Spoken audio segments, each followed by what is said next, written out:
Everyone. Hello, Enrique, Oh, Jinho, Tracy, Wanda. Okay, people will join slowly. are you gonna do a video at the beginning? Yeah, let's do. Gabby, help me with the Jimmy video.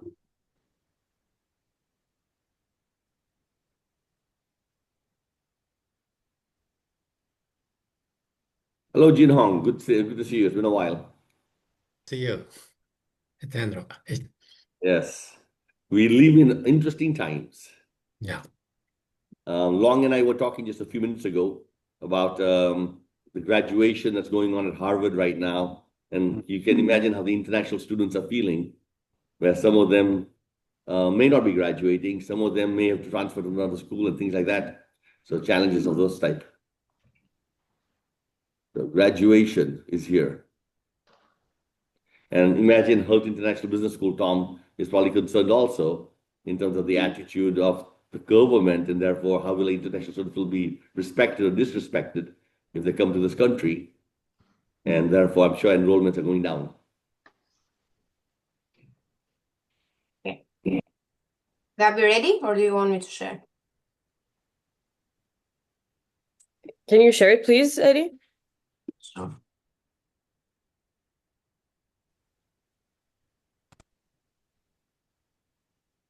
Institute, the largest global nonprofit standard certification board dedicated to innovation and innovation management with a global network of over 16,000 members, spanning 116 countries and 20,000 individual certifications, and more than 1,500 organization certifications issued.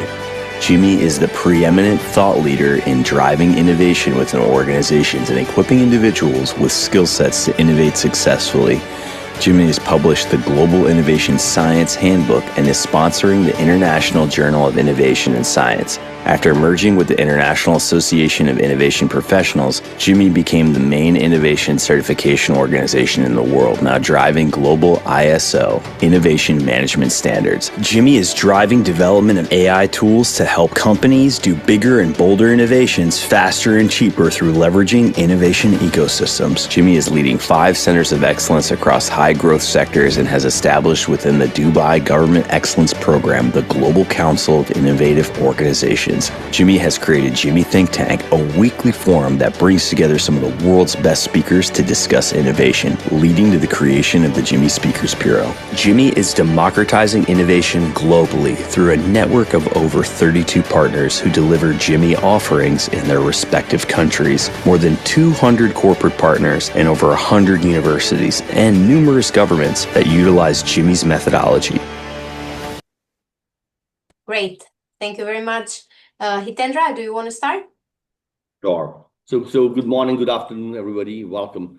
Today we have a very important topic that we want to discuss around innovation, and it really is about people. Ultimately, there is no innovation without people. It's the people who make it happen. It's the teams that make it happen, and organizations which recognize that it's people-centric that drives innovation. Then that makes sense. There is one thing that people think: you need a good idea. Idea is logical. Yeah, the logic has to be in place, of course, for a good idea, a big idea, a breakthrough idea, barriers to entry idea. All those things are critical. But then ultimately, you need people to make it happen. Let me share you 3 points of view slides with you to get you guys organized in thinking. And we got a great panel today to basically discuss this further. So let's begin with the point of view that we are seeing. We've done research with CEOs and also with academic, and we asked them, what are the skills of the future? What are you guys looking for from an industry perspective? And what are you looking from an academic perspective in terms of preparing, especially in a world where AI has become everywhere and replaces knowledge to a large extent, and we are going more and more into this thing called skills. What skills are critical for success?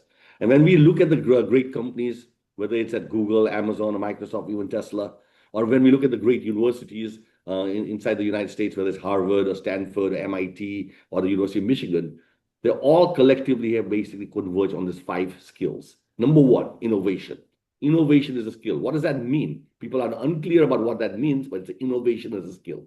Number 2 is creativity, ideas. different ways of thinking, not the typical way that algorithms will allow you to think in one way or another, beyond generative AI. Critical thinking, when you see something, does it make sense? Does it not make sense? Do you agree, disagree? Are you able to agree and disagree and get to a common ground? Collaboration. Collaboration is essentially knowing that I don't have all the knowledge and I need to be able to find others who can collaborate with me so that I can use the team to be able to do more things. And then ultimately being able to communicate. If you can communicate effectively, then voila. These are the skills that universities are preparing students for. These are the skills industries are looking for. These are the leading edge. This was basically said, what should we prepare for? Now, the challenge, unfortunately, is, next slide. Next slide, please. Thank you. Is when we look at what's going on in real companies, this is the real issue.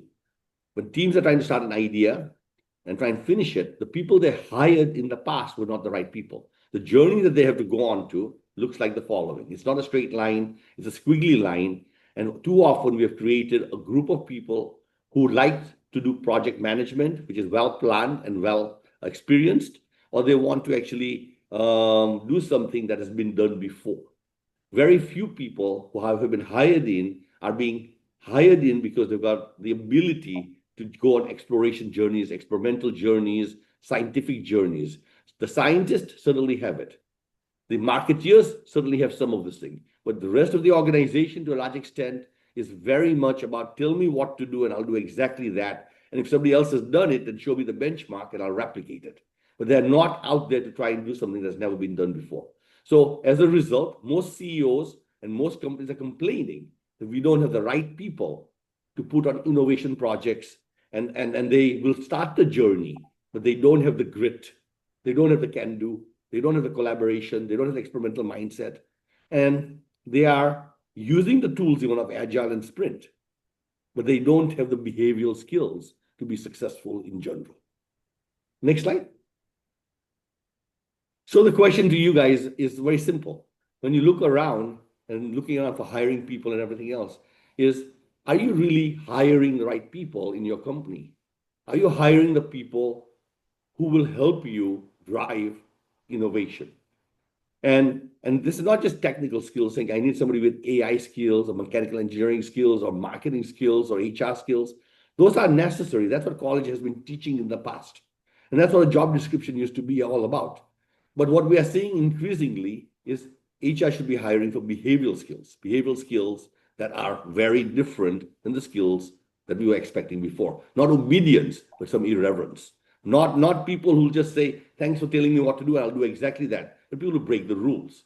When you look at this picture of the 6 people, the question to you is, will these people, if they submit a resume for a job, would they ever get a job in your company?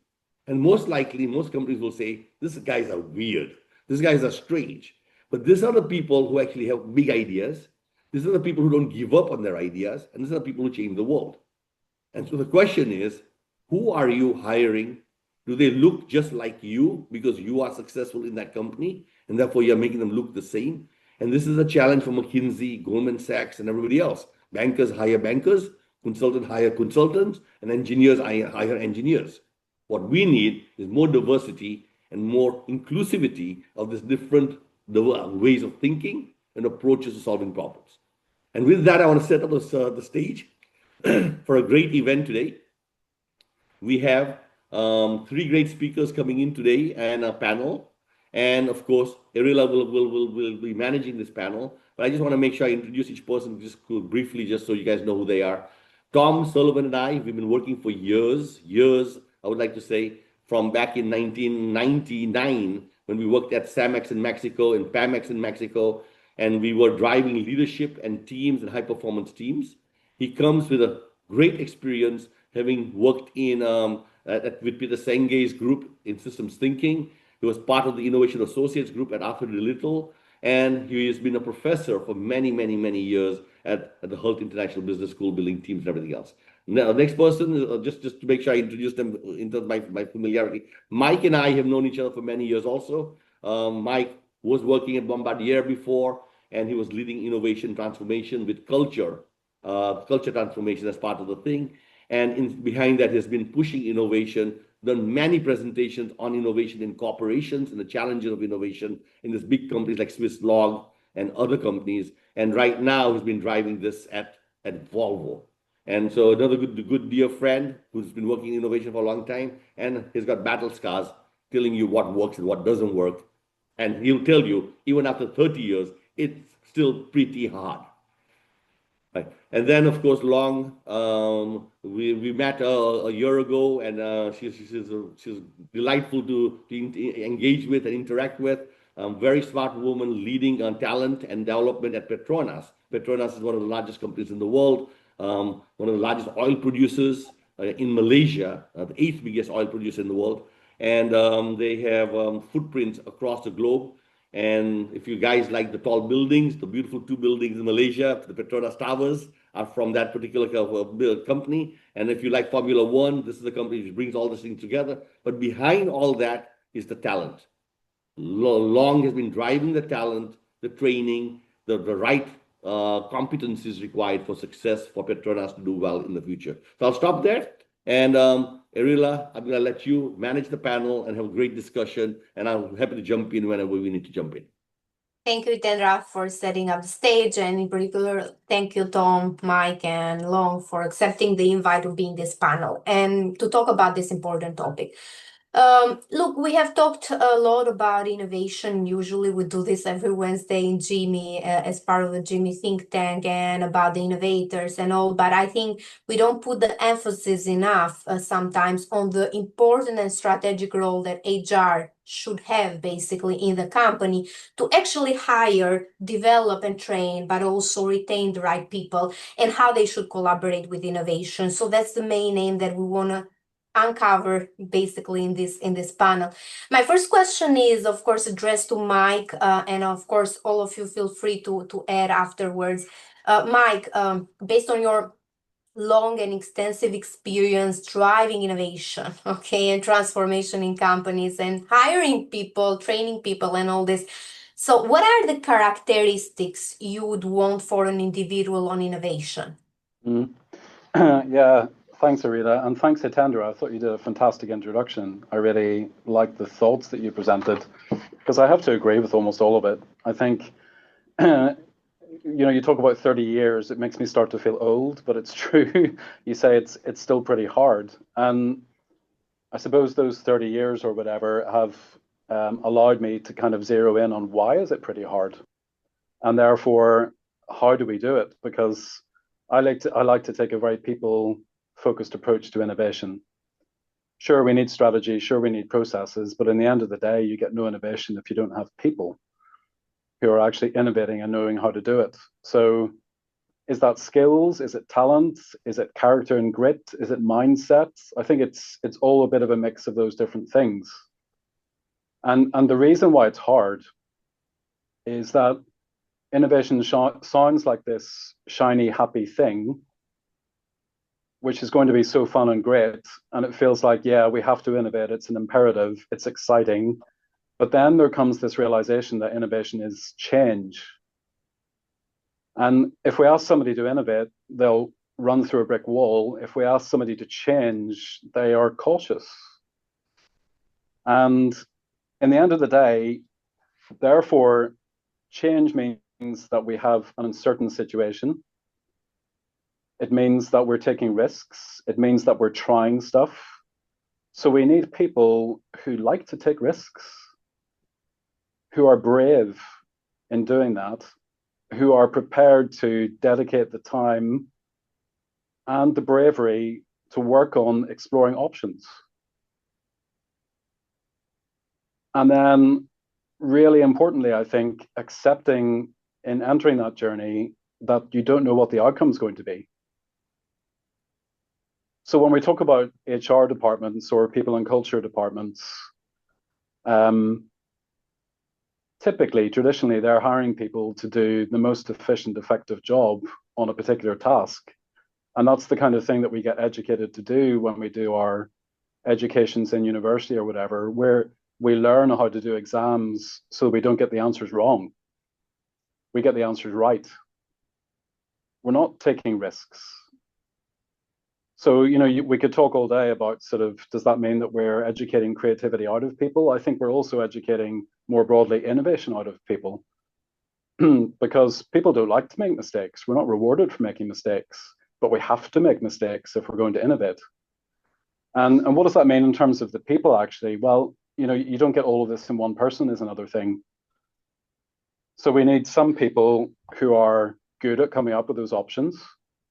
We have some people who are really well connected and finding the help that they need. So we need people who are good socially. We need people who are persuasive to be able to get their idea across to the people who are going to let them work on it. We need people who are ready to get frustrated because they just have to solve a problem. I think we need to put together, you mentioned diversity, in all forms diversity. We need experienced people together with the young, naive people. They're the people who have the big ideas more often than not. And where I said we don't get all of this in one person, I could talk about this all day, but to try and bring it to some sort of conclusion, I like to use a model where we say we need 4 different types of people generally: a creator, a helper, a challenger, and a doer. So if you're going to have an optimum innovation team, then we need to have recruited and got hold of 4 people who have those skills, traits, mindsets, character, because together they make it happen. If you put 4 creators in the room all together, they'll come up with ideas all day, but they may never say sort of which one is the best and how are we going to move forward. So we need the doer who's saying, hey guys, we need to actually come to a conclusion here and move on to the next stage. I remember listening to a book by John Cleese from the Monty Pythons about creativity. And I think it's in that book he talks about they would be having their creative sessions and the 2 Terrys would come up with an idea like, let's have 100 Margaret Thatchers running over a hill, and everybody would laugh. And then he would say, why? Why is that funny? So you also need somebody like that who sounds like the party pooper, somebody who's challenging, well, which is the best idea? Which is the idea that's going to solve the problem, remove the uncertainty? And on your chart, you showed, Hitendra, going from big idea to impact or results, getting us along that path. So that's kind of my point of view. We need diversity, we need different types of people, but most of all, we need people who are brave and are prepared to enter into an uncertain situation. Thank you, Mike. I think you gave a comprehensive view of the characteristics, and you touched points also something which is the part of the importance also of a team, right? Not just an individual. But before going to that with Tom, I like, of course, the panel to also comment on this. Like, is there any other characteristic you would add basically to an innovator based on your experience, Tom, or Long, or Hitendra, of course? Yes, Tom. Long, please go ahead. Yeah, definitely personally, when we go through selection of people want to involve in innovation, there are a few more. I mean, totally agree with Mike sharing. There are some other additional elements that we're looking at is like these people must have a think big. So think big here, meaning that you must be able to create and communicate a bold direction. So the people will be inspired through a visionary thinking. So that's also something that we find very important. The other one is the person must be able to be learn and be curious. To be innovators, you always need to be very curious, to explore new things, and always learn is to always seek to improve yourself and be a lifelong learners. I think all of us have experienced whatever that we had learned previously. It's not the same thing that we apply now. So having a learn and curious mindset is also something that is important for us. And one more characteristics that we normally look at will be this person must be customer obsession. So when we talk about innovation, it's always customer lens. So you can be a great creator, great innovators, but if you don't come from customer lens, it can be just innovation. It can be just something that you'll be creative, but if you cannot sell it, to me, it's not called innovation. So customer obsession is also another characteristic that I normally look at. That's great, Long, for sharing that. Tom?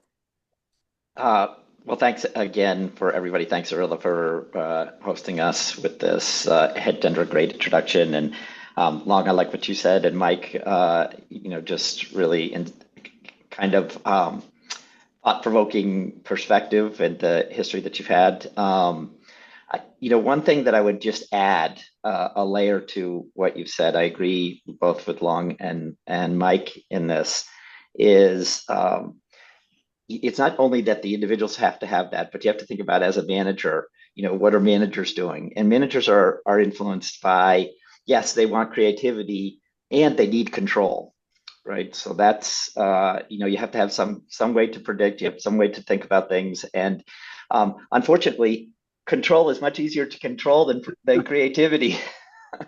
So it's a huge draw for people. And one of the things that I would go back to, which is self-determination theory around this one with DC and Ryan, talking about, what are the 3 intrinsic motivators? And for managers, I think these are really worth thinking about in terms of generating the kind of persistence that you talked about, Mike, in when people are frustrated, what has them persist and what has them go on? When people do face the setbacks, how do they do that? And that's self-determination, that's intrinsic motivation, I think. And for managers, DC and Ryan identified it, and then Daniel Pink popularized the idea in a book called Drive. But having autonomy, having the ability to control what it is and how you do what you do, right? And deliberately designing for that. Then allowing people to be on a pathway to mastery. Are they growing their skills? Are they building? Are they learning? That in itself is really important. So it's not just the pursuit of a thing, it's a pursuit of my own growth and development. And the last one is connection. And you talked about that too. And so how do we do that? And I think that's particularly challenging in today's world. So we've got 2 major trends that are pushing us away from having connection in the workplace. One is work from home, and 2 is AI and dependence on AI. To me, it looks like we're all going to be managers of our own little team, except our team doesn't exist. It only talks to us through our agents and bots. So the imperative for connection, I think, has to be a managerial perspective. Yeah, I can 100% agree. If I can add on to what Tom said there, I think, it's easy for people as leaders or managers to think that we're always going to react in the right way and encourage innovation. But my experience is that it's typically the opposite. So people are often stressed, often tight for time, and they don't receive ideas in a good way. If somebody comes to you and says, I've got an idea, Mike, if I say, oh, I'm really busy, sorry, I don't have time, see if you can find a slot in my calendar, they're probably not going to be so encouraged. Whereas if I take those 20 seconds and instead say, I'm really sorry, I don't have time right now. I'm so glad that you brought an idea to me. That's exactly what we want. I think I have a slot next week. And when you come, bring X, Y, and Z, then it's set the expectations. So that is so important. I think that's like active support, which is what people need, rather than just saying, yeah, I support your idea, because that's really no support at all. That makes you feel good for 5 minutes. Thank you, Tom, for bringing this other perspective on the table. So beside, of course, you are an innovator and you are bringing some assets, you need also a supporting culture, managers, leaders, of course, to make you thrive, basically, in that environment. Hitendra, you have something to add here? I was intrigued by the word curious, Long. And at Motorola, we found it very easy to find people with technical skills. Everybody in the world was applying to us for jobs. And we had MIT guys, Stanford guys, all the brightest people were applying. They had the right skills, technical skills. But we quickly realized that they didn't have the social skills or the skills for innovation. And one of them was curiosity, as Long said. And the other one was this ability to discuss things and communicate things. So what we would do for the interview is put the phone on the table during the interview. And we would say, this is what we make. What do you guys think? And we talk about it. If they reached out and grabbed the phone, they were curious. If they opened the phone to look at the battery compartment or the buttons and push things and twisted it around and all that kind of stuff, then they were really good for us. So we ran a behavioral test, recognizing that 9 out of 10 people would not reach out and be brave enough to do that, would not have the courage to touch things and move around. And so it wasn't the technical skills, it was the behavioral skills that we were looking for, saying, will this person take the risk? Will this person open things? Will he or she ask questions about those kind of things? And during this thing, I just want to provoke from each one of you a number. What percentage do you think of the people we interviewed, 100 people we interviewed, what percentage actually did touch things and do things? And do you believe that a small percentage of the population is curious and courageous, or is it everybody? So what percentage do you think? And what do you think is we can train more people to do more or not? We'll start with your mic. To be honest, I would just be guessing a number. 30%. Okay. And we can expand that number through training to 40, perhaps 50. Okay. Tom? I think people who would actually reach out and mess with the equipment, I'd put it like 10%. Long for you? I would think it's a low number too, around 10%. And that's what it was. It was about 5 to 10%. And it was a very low number of people. But those who were courageous enough, we were looking for courage, we were looking for curiosity, we were looking for discussion after that. And the point over here is, are we interviewing for that skill set? Number one, right? Are we interviewing for that skill set by observing that? And I don't know what your own test would be. The second one is, in innovation, are we being selective also? Or versus, oh, who's available? And let's put them on a team. Versus, these are the ones who are curious, who are brave, and should we put those on teams versus people who are already in our company and put them on any team and hope that they'll be curious, persistent, and all the other things. I leave that as a thought, provoke. And that brings me to the second question, which is very related for Tom in particular. You have been training many people, right? And how do you build these high-performing teams? Because we talked with Mike and we said, hey, you might have 1-2 innovators in the company and they might be hitting the wall because kind of they are trying to do things, but probably the culture is not supportive, probably is not the right team. So how do you build these high-performing teams? Yeah, I think there's a lot of work to reference in this one. But one of the things that I have consistently seen is there's an absence of what a successful team looks like in organizations. There isn't really a model that people follow. It seems to be, and it can vary from organization to organization. It probably should. But people seem to follow their instinct, follow what they've learned, follow what the last manager they had did in terms of thinking about what a team ought to be like. I think it's really important to think about that, like we have a construct of teams, and how do we work with that? Google did the study of the teams at Google. They called it Project Aristotle. One of the things that they focused on was, and this is what stuck with me. So it's independent of what your particular model of team is. It is that there are principally 2 habits that highly successful teams have, or I can't remember the exact term that they use, but it's essentially it's 2 norms. 2 norms. So what are the 2 norms? The 2 norms are, 1, they practice conversational turn-taking. And what does conversational turn-taking mean? It doesn't mean that everybody in a single meeting speaks. It means that over time, over the course of the week, my voice is heard, your voice is heard, nobody's left out. And so what does that mean? That means we have to pay attention to each other. We have to actually validate each other's speaking, acknowledge it, encourage it. The second one, in terms of the norms, so it's conversational turn-taking, and the second one is around actually displaying the piece of curiosity. So there's a quote, and I can't remember who said it, but I don't see the world that is, I see the world that I am. And so that means we're blind, so we are blind. How do we close the gaps in our own perception? How do we close the world that we see? And I think you can train for that. I think you can help people do that. I think you can encourage people to be able to see what they don't see. But that seems to be the biggest thing, particularly as it relates to conflict. And so, do we have an ability to see conflict differently than we currently see it?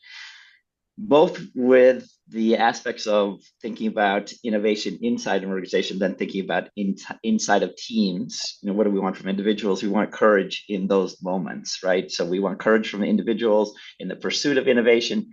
We want courage in our teams to be able to see conflict not as a chance to win, but conflict as a chance to explore the difference between us. And I think that takes time. It takes time to work together. It takes time to understand each other. It takes time to trust that, I might not have it all together, but you'll be behind me when I fail, right? That those are the kinds of things that actually encourage people to see conflict as something that we can learn from, we can grow from. So I think I would just start right there. As I think about it. One other thing that I would throw into the mix on this one, I don't want it to be an entire distraction, but I thought about this topic of innovation in HR. I think, for folks who are trying to manage HR and thinking about innovation has to be at the core of what HR does going forward. And I think innovation in the value chain of HR is being challenged by AI, but it can be enhanced by AI. And I think, you could look at even De Bono's 6 hats and say, where does human add value in these 6 hats versus AI? Where is it going to require that we collaborate and think together? It's a whole field, and I could go into the HR value chain about that. There's lots of places to go, but when I think about this notion of construct of a team, I go back to Hackman's model of teams, and I go back to what were the 2 norms in Google that seem to make a difference. I'll come back to that point, right? Because there is a lot to reveal there in terms of what can we do, right? And there is a question also in the chat to make HR a little bit less traditional and all this. But I'd like to ask, because what you mentioned, Tom, is very important, but I'd like to ask in this case, Long, with your experience in Petronas, which is one of the largest companies out there, and I know you put a great focus and emphasis on innovation and capability building and all this. So what are you doing specifically, right, to hire these people, these innovators? What are you doing to build these high-performing teams? I would say from hiring to training and to retaining them. Yeah, maybe I can share a personal experience for me to recruit a project team to actually form a core team to drive sustainability culture of innovation across my organization. So in order for us to do that, we want to attract internal talent who will be interested to do that. So by doing that, we actually use according to behavioral science, we actually use a advert that will be attention grabbing. So from that, we actually managed to get 800 passionate talents within 1 week to apply for the job. So when we have those people who actually apply for this internal project to drive innovation, we go through 3 steps. The first step is that we do the online assessment. Online assessment here, we actually focusing, instead of you using our standard based on our leadership competency, when we want to attract the innovators, we actually design with a behavior-based question on the 4 leadership traits that we're looking at. Among that will be think big, be curious, and some of those customer obsession that we actually ask them to list down the examples that they have done for us to be able to evaluate whether they have really demonstrated those behavior. So from that online assessment, we evaluate. Then after that, we shortlist to a smaller number, and we do a virtual interview session. So when we do this virtual interview session, we design by a 2 15-minute session. So will be done by 2 different interviewers by deep diving the assessment that they have done. So we actually would like to see whether they have really demonstrated those behavior that we're looking for based on the write-up that they have done. Then the third step, then we screen through further. Then the third step, we actually go through a practical assessment via a program immersion. meaning that we actually put them into a program, observe them, demonstrating them while teaching them the customer-centric innovation methodology. So, and a new way of working. So by using this, this is something different from what we normally do the recruitment. But from this recruitment process, it has proven that we have able to get the right core team to actually do this innovation project for 2 years. And that will be one of the way that we actually hire the talent. Then in terms of our development, I think a lot of time, some of the standard thing we have done in terms of development to build a culture, we start from the top. Then we also were leveraging on a standard innovation framework. So we want everyone to speak the same language. So at the point in time, we actually work with a partner to actually learn innovation methodology, and we actually drive that across the organization. So then beside that training, the development, we also will continue looking at what will be the other skill set that we need to have to elevate our internal resource. So I think among those that we have collaborate with is Jimmy. We actually go through the certification program to elevate certain skill set of the core team so that we will be able to drive further the result. So that will be something that we develop as to a normal process. But I think one example that I would like to share is one very special way that we develop our internal innovators is a program we call PING. This program, Petronas Innovation Garage, is actually a program we allow internal employee to pitch their idea to a panel. Then upon them successful, we actually provide them a 4 months full-time period for them to incubate their ideas. So during this 4 months period, in order for them to grow their own idea, we actually provide them support like coaching. We provide them the entrepreneur in residence support. We also connect them to the external startup network in order for them to build their own idea.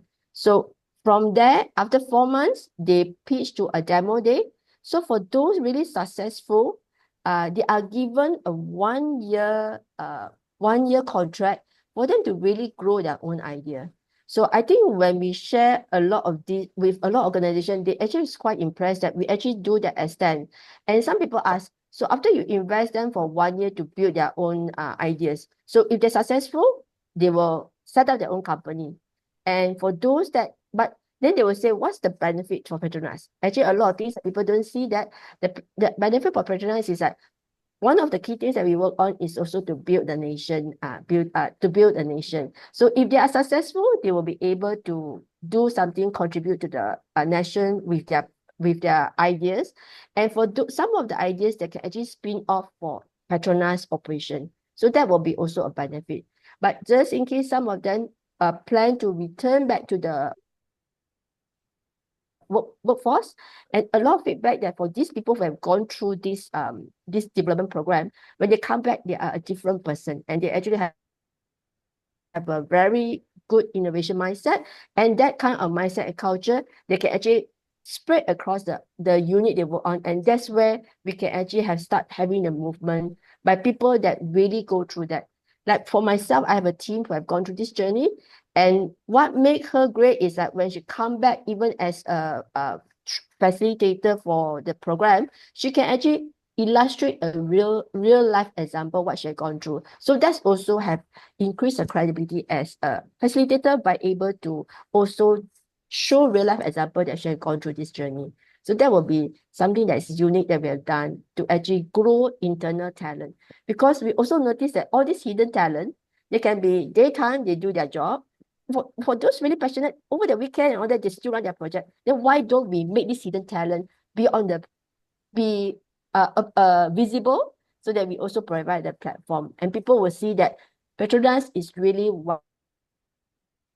wanting to grow the internal talent in terms of to drive innovation. So that's something that's very beneficial to us. Thank you, Long. I think a very strict process of hiring these people, going through multiple phases of assessment, observation, how they learn fast, and all this, the training and capability building of creating a common language inside the company, right? And so everyone has the same know-how basically and have the same start. And then, of course, you mentioned different practices like accelerators. I know you have several fraternities, innovation fraternities, incubators, and all. And these are also incentives to retain these people. And just to kind of, Mike, because also as part of Volvo, but also other companies, what are some good practices of HR collaborating with the innovation team, right? Into making the most out of hiring the best people, developing and retaining them, because we know also it's difficult to retain innovators if you don't create a supportive environment for them. Tricky question, actually, because I suppose, to be totally open and honest, I don't think we have that sort of connection with HR. That's not to say that our HR department don't do a great job. I think they do. You know, Volvo Group consistently gets rated as the best place to work in Sweden. However, I think what we do with innovators is a bit more from the side of helping them to have even more fun and feel good by encouraging peer recognition. So here's where we get support from HR and especially communications, actually, where we run things like inventor awards, technology awards. We give people the chance to speak across the whole company and share their views. Because I think I think it was maybe Tom, you were talking about the importance of curiosity. Curiosity and wanting to work on different things, wanting to work with different people, wanting to find problems to solve. All this kind of curiosity mindset or trait also wants people to hear great stories from other people. And then they find other people to work with and connect with. So it's a bit of around the way to answer your question, Arila. I think what we do is not so much in the recruitment side, it's a bit more how do we retain people and help them to innovate again and again and again. Great. Hitendra? Great conversation, guys. Look, I think first from a team perspective, people need to get trained to work in teams. I think my experience has always been whenever I've started a company or when I've had an innovation project, the first thing I did was I put the team in training for a week so we get common language, common framework on how we're going to act, how we're going to behave, and the rules of that. And I think if you were to look at anybody who's going to cross the Amazon forest or anybody who's going to like take a ship across the ocean, you put your team together and say, look, this is how we're going to talk, how we're going to act, and all that. Otherwise, it doesn't happen. And then inside that team also, there are roles that you divide up into, which are really important. So you understand who you can rely on, whether you use the Bono hats or something. But there's also the senior people who don't get trained, who need to be trained, the sponsors and the managers. And you guys hinted on that those managers could completely destroy a team if they just don't give attention, love at the right moment. So senior people have to be trained also to say, how do you interact with these guys? So teams have to be trained, common language, common frameworks that can move into high performance. Within those teams, you need to recognize that sometimes you need to follow and sometimes you need to lead. And leadership is also about followership. It doesn't mean that everybody has to lead. Following is as equally important in supporting and everybody else, right? So leading and following. So that's very important in what we have to do. And then I think you guys started hinting on this thing at the end was, how do you make these people who join these teams feel good about what they're doing? So the recognition, Mike, that you talked about. So different HR departments are doing things right. Some of them are recruiting correctly. So they get the right talent in terms of technical skills and the behavioral skills of innovation. Then there are other HR departments running the training on how to act in a team, how to think and act in a team, and the managers to do what they have to do, and getting them ready and following them through the process. And then I think, Mike, what you said was what Volvo does very well is the reward recognition at the back end.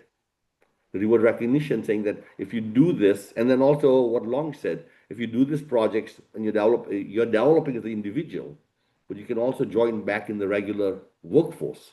You're not going to be taken out of the system because you did the innovation project. So there's security, there's recognition, there is a belief that you're a better professional at the end of this journey, and what you can do. So I think we're seeing that HR can play a role, recruiting, training, retaining, and also reward recognition across the spectrum of what HR's role is. But I think the word in front of HR should be strategic HR, because this talent is the future of the company.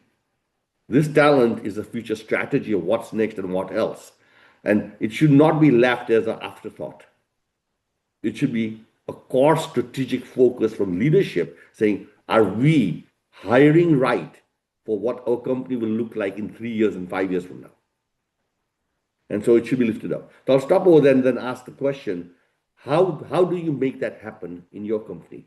How would you make that happen at Volvo? How would you make that happen Long in Petronas? How do you make that happen, Tom, in your multi-year experience with many companies? How do you make HR strategic to drive innovation? Who wants to go first? Maybe I start first. From an oil and gas company, basically, innovation is not an option because we are operating in a volatile energy landscape where transformation of energy transition, digital disruption, or even workforce shape, asking the young generation who would like to join oil and gas company.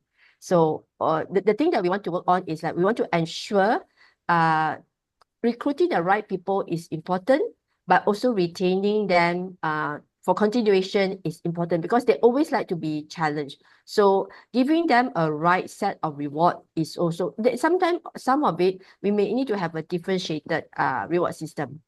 As to like, is that possible for us to reward them for some success that they achieve, rather than just measure them on a normal KPI. So that will be, and more importantly, as a HR, right, we don't just hiring for skills, we are hiring for learning agility, adaptability, and also mindset. So that's something that we are more and more important because technical knowledge, it will be, what do you call that? Over time, the technical will need to be always enhanced. So to us, most important is the learning agility, adaptability, and also the mindset. So that's how I see it from my organization lens. Thank you. Thank you, Long. Mike? Yeah. I think Long made some really important points just now. Because I think a lot of this is to do with how the company is perceived by people. It needs to be exciting. If you want to attract the best talent, the people who want to go into a transformational environment and be able to take risks and try stuff, then the company needs to be presented in that way. A couple of years ago, I did a talk at a women's association, actually, in the Chalmers University in Gothenburg here. And one of the young ladies came up to me at the end and said, I would never have thought of joining Volvo Group because it's kind of a macho product, you know, it's not so exciting, it's a truck. But then when she heard what we're really working on, which is essentially saving the planet, you know, it's electromobility, it's going carbon neutral, it's autonomous driving, it's digitalization, suddenly it's exciting. So how the company presents itself, I think, is very important. That's a good point, right? Making it exciting for all the talent to come in. Tom, from your experience as consultant, as trainer, what would you suggest? First, I have to say, Mike, I drive a Volvo XC70, XC90, sorry, XC90. I think, you know, particularly as we look at HR at this point in time and trying to think about, okay, so where is it in regard to business and the planning for a future where we have to be innovative. What I have seen is when HR leaders in particular have a trusted relationship with the rest of the executive team, it changes the nature of HR. It shifts HR from being a provider to being a partner. And so the HR leadership has to understand the business deeply, and it's leadership even, you know, if you go from the executive level down into the organization, at each level, the HR managers who are successful, at least as I've seen, are the ones who can establish that kind of deep understanding of what their client business is trying to produce, and be seen as a partner. So you're not just an order taker, you are somebody who can lead from your own right. And I'll just throw in one thing about AI, because it was on my mind as I thought about this. You know, each person is going to have your own suite of AI agents and AI bots as your workforce. You know, you become your own sort of team of yourself in a way. But HR has to have a role in that, because the liability for agents at work is going to be the company, not the individuals. HR has to become really good at that. It's also a huge opportunity for innovation in HR in looking at, you know, well, what can we do with the data we get? We can measure in so many different ways that it would be cumbersome in the past, but now become really easy to do. And so I'd be paying attention to that. You know, just think the front end, the selection criteria, right? It's turning into my AI agent as an applicant is talking to your AI agent as a screener, right? Like, who's involved in that? And I was talking with Hitendra the other day, and he said, you know, one of the studies looked at the inherent bias that occurs, and it turned out that Thomas was a common name in what AI was looking for in resumes, and it was not me. They weren't looking for me. But you know, so how did that happen? There's lots of depth to thinking about how do you go into removing the bias in those systems. But I think HR has to be at the front of that. You want to innovate, get in front of that, right? But trust at understanding the business, trust at being a partner. That's what I'd say. Mm-hmm. Before we bring this panel to the end, and thank you very much for all the insightful points you brought in this table, Hitendra, and I would like to showcase finance tool that we at Jimmy have developed actually to hopefully we solve some of these issues in the hiring and the next steps.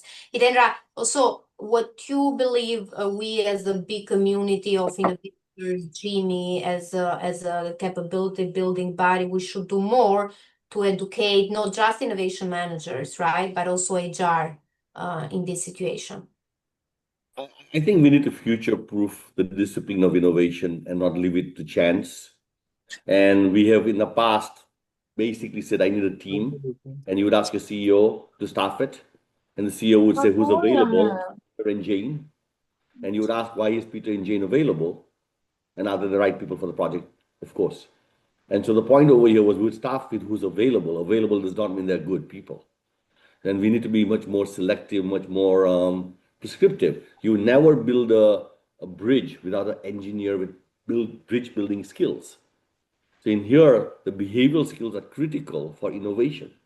So why would you not hire and staff with the right behavioral skills? So our advocacy is from HR, recruit correctly and provide a test. Provide a test during the interview, whether it's a phone that you open up or whether it's an assessment test, to say, are you the right person for innovation and creativity and behavioral skills?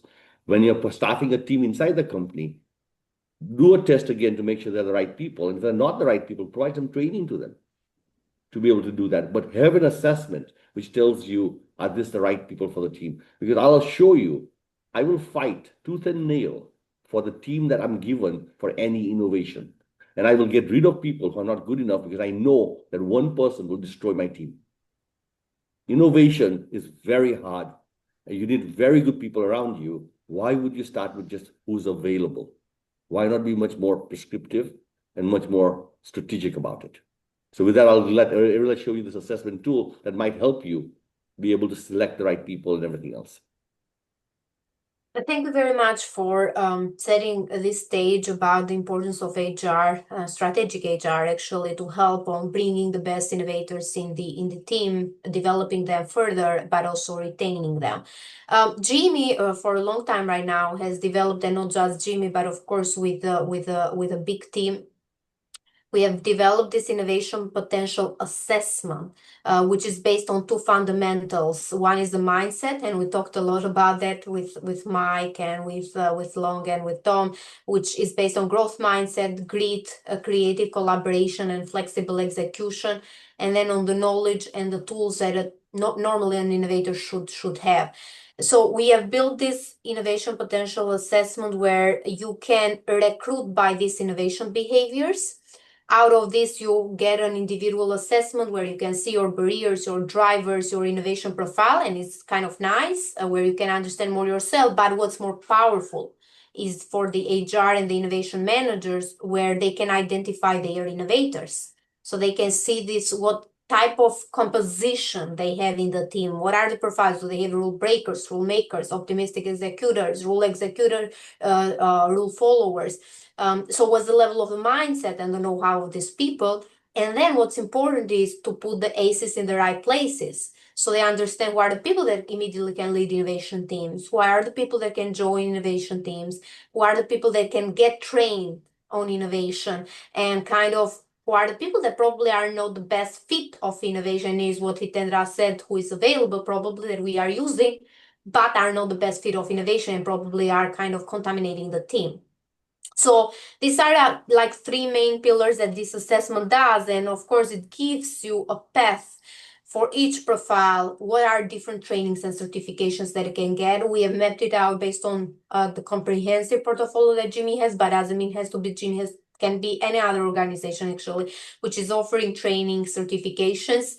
We are doing this with Petronas in a larger academy, also many other big companies out there in the world, who really have put creating a common language and creating innovation academies internally and training the trainers internally to spread this kind of knowledge and democratize the knowledge of innovation. But you have to hire, of course, for the mindset to make your life easier, and then you can slowly, of course, train for the know-how. What we can do for everyone who is part of this audience and many people who registered but probably weren't able to join, we can give you to do a trial basically and understand it for yourself, but also check it out and see if you can find benefits for your team and use this assessment.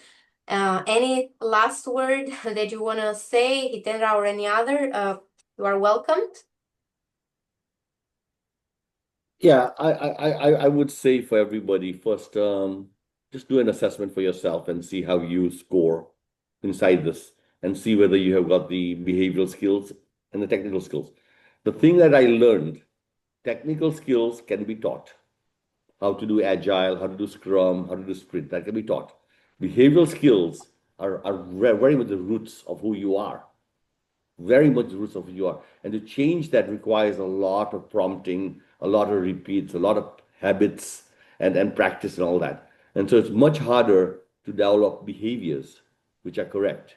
Easier to provide technical skills. And so we can teach people technical skills and improve on them. Behavioral skills is harder. So my guidance is on this. Pay attention to this. I've got a lot of scars on my back as an innovator, as an entrepreneur. And if there's one thing that has hurt us in driving ideas forward, it's one teammate and one manager or coach who just didn't behave correctly. It wasn't that the idea was a bad idea. The ideas have always been good. It's just that the team failed because of people and the manager, and they need training, and then you need to select them correctly and push them forward. So don't take this lightly. Remember this, if you climb Mount Everest, what kind of team will you take on Mount Everest? Not just anybody. You take the best of the best, and you need people with grit, people who smile, people who can do. So don't underestimate the power of teams and high performance teams in particular. So with that, I'll stop. Mike, thank you very much for your insights. Long, thank you very much. You guys have real, wisdom of experience and everything else. And Tom, you and I have been on this journey for 30 years. And we know how hard this is, and we've been teaching it for thousands of students worldwide. So thank you, everybody. And Irila, last word. No, I would like to thank definitely the panel for bringing these wise, I would say, points in the table for all our audience, and definitely try out the assessment, this for free, kind of to do trial and see what benefits you can get. And we'll continue educating and raising more awareness about the important role of HR. Innovation is moving fast, always has been like that, but HR should move as well fast at the same level of speed, properly with innovation, as also Mike was pointing out. So thank you very much, everyone, and see you tomorrow in our Jimmy Think Tank. Bye. Thanks, Bye. everybody. Thank you. Bye-bye, guys. Bye, Tom. Bye. Bye, Fair.